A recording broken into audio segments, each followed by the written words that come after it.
안녕하십니까, 제임스 오입니다.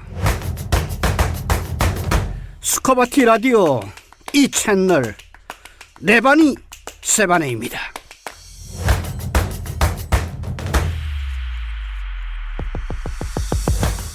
구전되는 노래 중에 이런 가사를 가진 노래가 있습니다. 아마 청취자 여러분들도 들어보시면 금방 아실 텐데요. 시작해 볼까요?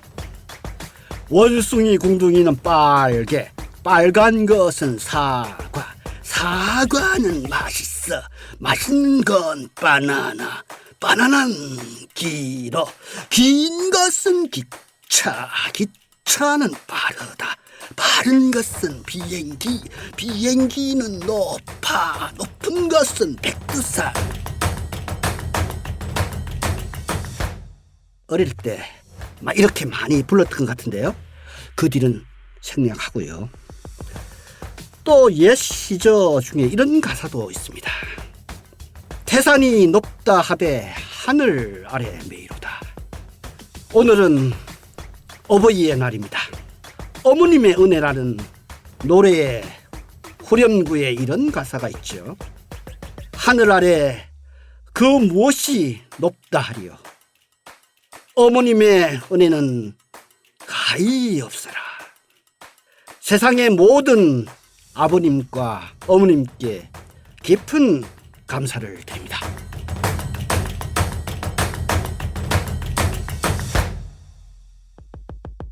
오늘은 혁신은 기업만 하는 게 아니고 우리가 인생을 사는데도 혁신이 필요하다는 체이나 책방 대표의 글을 소개할까 합니다.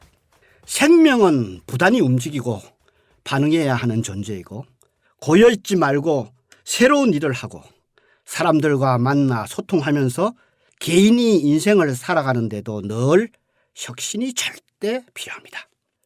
곱슬머리들은 샴푸에 머리를 잘 말려야 합니다.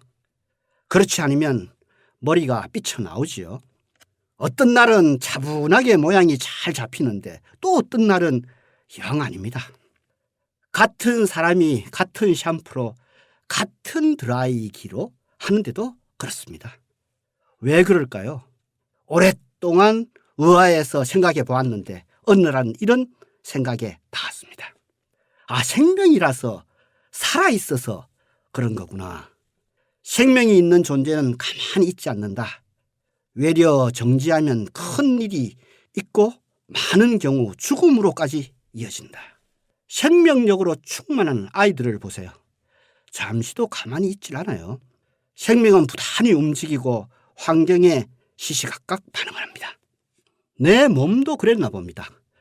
컨디션이 좋은 날, 비가 내려 습도가 높은 날, 피곤한 날 머리카락의 상태가 다 달랐을 겁니다. 비 오는 날 수분을 많이 머금은 머리는 더 곱슬거렸고 피곤한 날은 머리카락도 축 처지는 식으로 머리도 환경에 따라 몸 상태에 따라 바뀌었죠. 나도 생명임을 자각하자. 고여있으면 안 되겠구나 하는 생각이 저절로 따라왔습니다.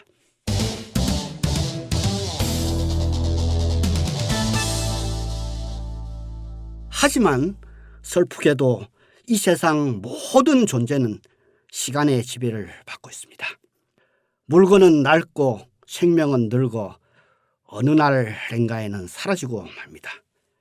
시간의 영향을 슬기롭게 받는 방법을 전문가들은 이렇게 조언합니다. 새로운 시도를 하고 새로운 인연을 만들려고요.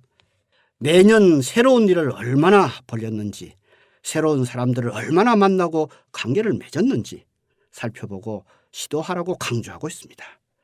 고여있지 말라는 말이죠. 돌이켜보니 일하는 시간이야말로 인생의 정수였습니다. 많은 이들이 혁신하면 기업이나 국가를 떠오릅니다. 개인이 아닌 조직이 하는 걸로 생각합니다.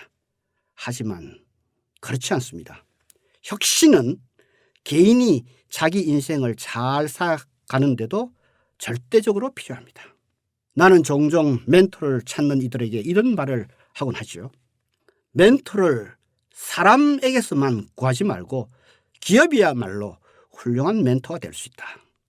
기업이 생존하고 지속적으로 성장하기 위해서 시도하는 것, 기업이 취하는 전략, 부단히 혁신하는 것이야말로 개인들에게 좋은 본보기요 길잡이가 될 수 있습니다. 개인들은 무엇을 어떻게 혁신하나요? 이런 질문은 답하기가 참 어려운데요. 그렇다면 질문을 이렇게 바꾸어서 해봐도 좋겠네요. 스스로에게 물어보는 겁니다. 지금처럼 사는 거 괜찮아? 앞으로 계속 이렇게 살래?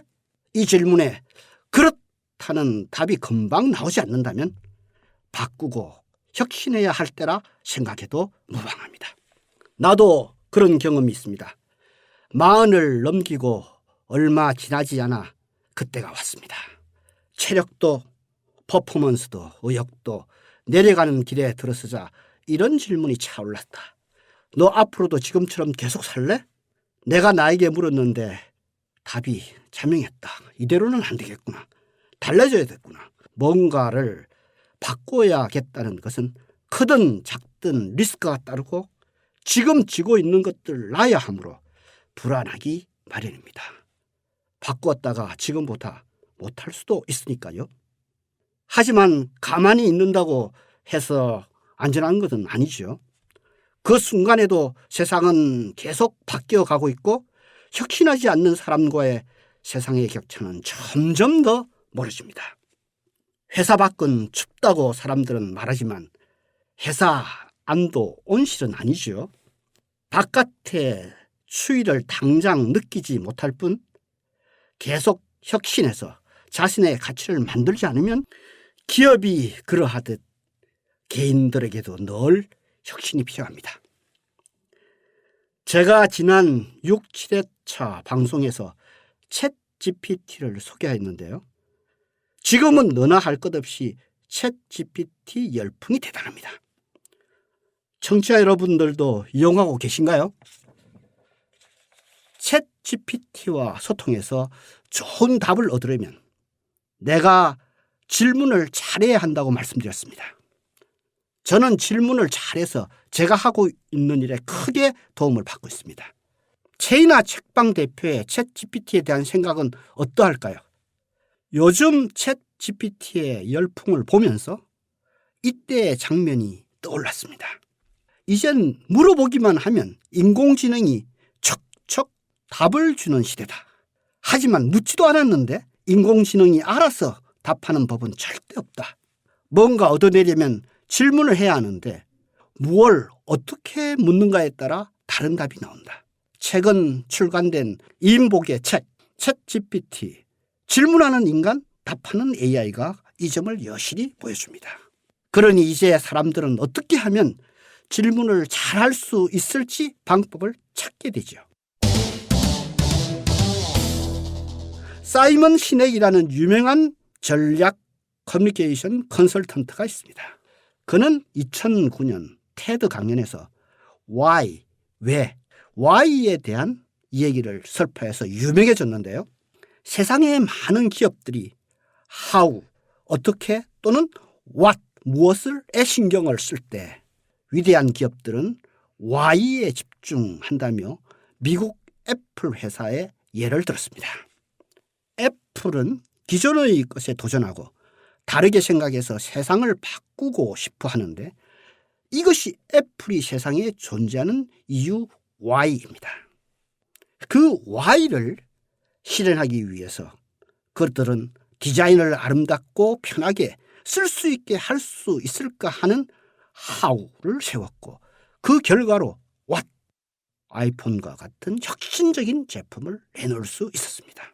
책방을 하는 나는 책방이란 무엇이며 디지털 시대의 동네 책방은 무엇이 달라져야 하는가라는 질문을 하곤 하는데 이렇게 답을 도출해 보았습니다. 동네 책방은 오프라인 공간을 기반으로 하지만 공간은 그저 하드웨어가 아니라 콘텐츠가 있어야 한다는 것. 만약에 공간이 하드웨어로 그친다면 사람들은 그곳에 한번 가본 것으로 촉할 것입니다. 하지만 공간이 콘텐츠라면 방문할 때마다 매번 다른 콘텐츠를 경험하게 되므로 방문할 이유가 자꾸 생기게 됩니다. 책을 주 재료로 거기에 여러 아이디어를 보태서 바쁜 우리들에게 지적이고 우아하며 충만한 시간을 선사하는 곳 말이죠. 실제로 우리 책방에 와서 책을 고르고 이런저런 프로그램에 참여하면서 시간을 보낸 분들의 얼굴은 책방문을 들어올 때와는 사뭇 다릅니다. 책과 함께 꽤 괜찮은 시간을 보냈다는 뿌듯함, 충만감이랄까요? 그리고 생각해 볼 점이 또 있어요. 우리는 종종 질문과 목표를 혼동하곤 합니다. 책을 많이 팔려면 어떻게 해야 하나? 라는 문장은 질문인가요? 아닌가요? 이건 질문이 아닙니다. 질문을 가장한 목표이지요. 책을 많이 팔고 싶다는 목표입니다. 목표를 달성하려면 해법을 찾아야 하는데 우리 일터에서의 삶은 문제 해결의 연속이고 삶 그 자체가 그러하지요. 그렇다면 해법은 어떻게 찾을까요? 첫 걸음이 바로 질문입니다. 그 중에서도 해법을 가지고 있는 질문을 찾아야 하는데요. 그리 어렵지는 않습니다. 여기에 마스터키 같은 질문이 있으니까요. 바로 what과 why를 묻는 것입니다. 이 질문을 던지면 남들이 닦아놓은 길을 어떻게 하면 빠르게 갈지를 고민할 때와는 전혀 다르게 자신의 관점으로 문제를 바라보고 그 끝에서 늘 생각하는 생각 너머까지 나아가 다른 답에 다다를 수 있습니다. 이제 AI는 선택이 아니라 함께 살아갈 무언가가 되었고 얼마나 잘 활용하는가에 따라 업무 성과도 미래도 갈릴 거라는 예측이 많습니다. 그렇다면 더더욱 제대로 된 질문을 던지는 것이 중요합니다. 그러니 시도 때도 없이 물을만 하지 않을까요? 이건 도대체 뭐지? 이런 변화가 의미하는 것은 무엇일까? 왜 이렇게 해야지? 와 같은 질문들 말이죠. 이런 질문들이 마스터키처럼 여러분의 길을 열어줄 것입니다. AI 시대의 마스터키는 질문입니다. 좋은 질문은 좋은 답을 이끌어냅니다. 날마다 좋은 날입니다. 이번 한 주도 좋은 날들이 이어지시길 바랍니다. 학창 시절에 소풍을 가면 보물찾기 많이 하잖아요. 저는 잘 못 찾습니다만 재미났던 기억이 납니다. 매월 둘째, 넷째 주 월요일 저녁 8시 50분에는 스카바티 라디오에서도 보물찾기가 있죠. 스카바티 라디오 이 채널 숨겨진 보물을 찾아라 붓다 파워 많은 애청 바랍니다. 제임스 오였습니다. 내가 바뀌니 세상이 바뀌네.